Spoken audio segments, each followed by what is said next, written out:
भक्तों, भगवान श्री कृष्ण की परम श्रेष्ठ शक्तियाँ जो कि जीवन में सुख व आनंद पहुंचाने वाली कहानियाँ हैं। भक्तों, आज मैं आपके लिए भगवान श्री कृष्ण की शक्तियों में से एक उदाहरण लेके आया हूँ, जिसे मैं उसे कहानी के रूप में प्रस्तुत करूँगा। भक्तों, इस कहानी में एक ब्राह्मण होता है जिसकी 9 संतानें पैदा होती हैं, लेकिन उनमें से कोई भी संतान जिंदा नहीं बचती है। कहानी बहुत बड़ी है, इसलिए मैंने इस कहानी को कुछ भागों में बांट दिया है। इससे वीडियो काफ़ी बड़ा भी नहीं होगा और आपको भी सुनने में अच्छा लगेगा। कहानी के सभी भाग बहुत ही सुंदर ढंग से बताए गए हैं। इन समस्त भागों को बड़े ही ध्यान व पवित्रता के साथ सुने, जिससे कि आपके जीवन में सुख समृद्धि बनी रहे। किसी समय एक ब्राह्मण की पत्नी ने एक शिशु को जन्म दिया, किंतु दुर्भाग्यवश जन्म के उपरांत धरती का स्पर्श होते ही शिशु की मृत्यु हो गई। ब्राह्मण पिता मृत शिशु को लेकर सीधे द्वारका के राजमहल में गया। युवा माता पिता की उपस्थिति में शिशु की अकाल मृत्यु के कारण ब्राह्मण अत्यंत दुखी था। इस प्रकार उसका मन अत्यंत उद्विग्न हो गया था। पूर्व काल में द्वापर युग तक जब भगवान श्री कृष्ण उपस्थित थे, उत्तरदायित्वपूर्ण राजा हुआ करते थे। तब माता पिता की उपस्थिति में शिशु की अकाल मृत्यु का दोष राजा पर लगाया जाता था। इसी भांति भगवान रामचंद्र के काल में भी ऐसा उत्तरदायित्व होता था, जैसा कि हमने श्रीमद् भागवत के प्रथम स्कंद में स्पष्ट किया है। राजा नागरिकों के सुख के प्रति इतना उत्तरदायित्व होता था कि उसे यह भी देखना पड़ता था कि अधिक शीत अथवा गर्मी ना हो। यद्यपि राजा का कोई दोष नहीं था, तथापि जिस ब्राह्मण के शिशु की मृत्यु हो गई थी, वह राजद्वार पर गया तथा निम्न प्रकार से राजा पर दोषारोपण करने लगा।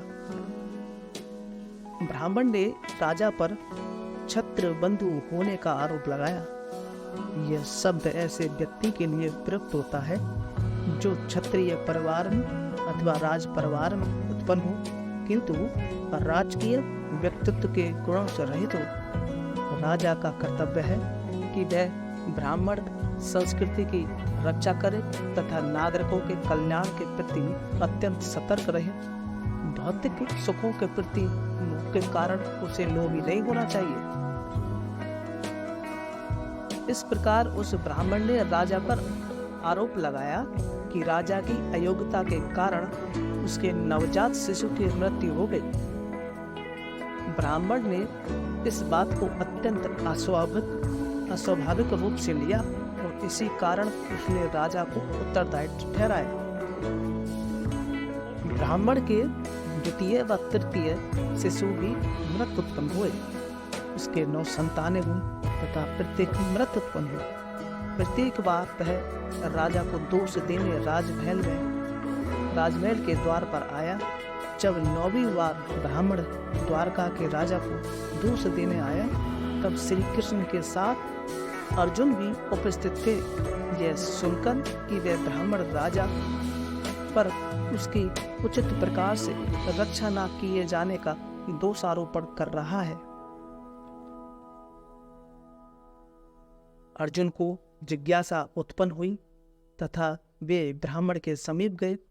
उन्होंने कहा, प्रिय ब्राह्मण, आप ऐसा क्यों कहते हैं कि आपके देश के नागरिकों की रक्षा करने के लिए कोई योग्य क्षत्रिय नहीं है?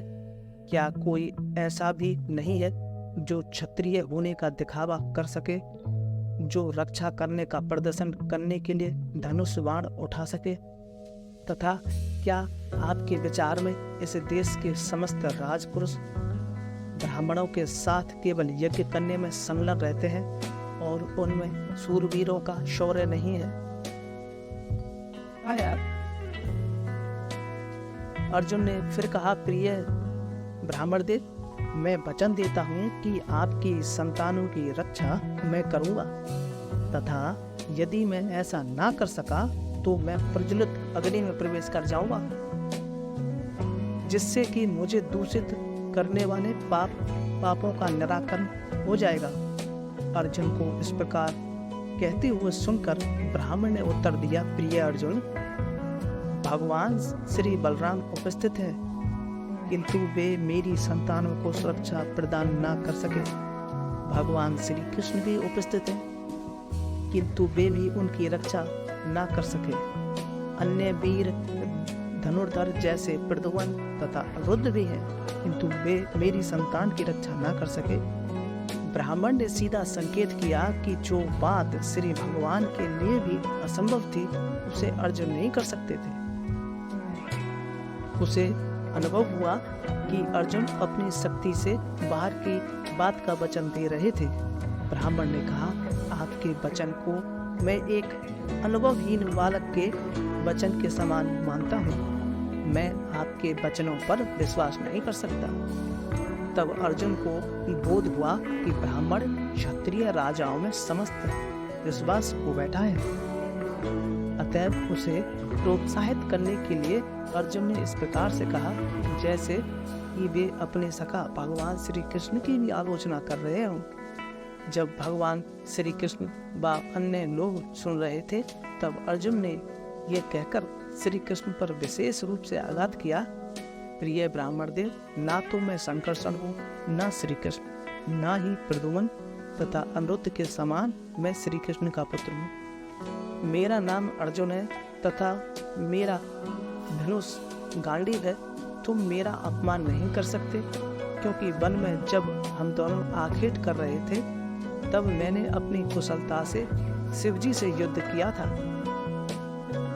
जब वे मेरी कुशलता से संतुष्ट हो गए, तब उन्होंने मुझे पशुपति नामक अस्त्र प्रदान किया था। यदि मुझे साक्षात यम से भी युद्ध करना पड़े, तब भी मैं तुम्हारे पुत्रों को वापस लाऊंगा। जब अर्जुन ने ब्राह्मण को ऐसे श्रेष्ठ शब्दों में विश्वास दिलाया, तब किसी प्रकार से उसे विश्वास हो गया तथा वह घर लौट गया।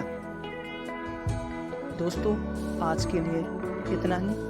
बाकी हम दूसरे भाग में बताएंगे, जिससे कि वीडियो काफ़ी बड़ा न हो। मनोबल बढ़ाने के लिए प्लीज़ चैनल को सब्सक्राइब करना ना भूलें, बेल आइकॉन पर क्लिक करें, जिससे कि हमारी हर एक वीडियो की लिंक आप तक पहुंचती रहे, जिससे मैं आपके लिए और इसी तरह के वीडियो बनाता रहूं। वीडियो पूरा देखने के लिए धन्यवाद।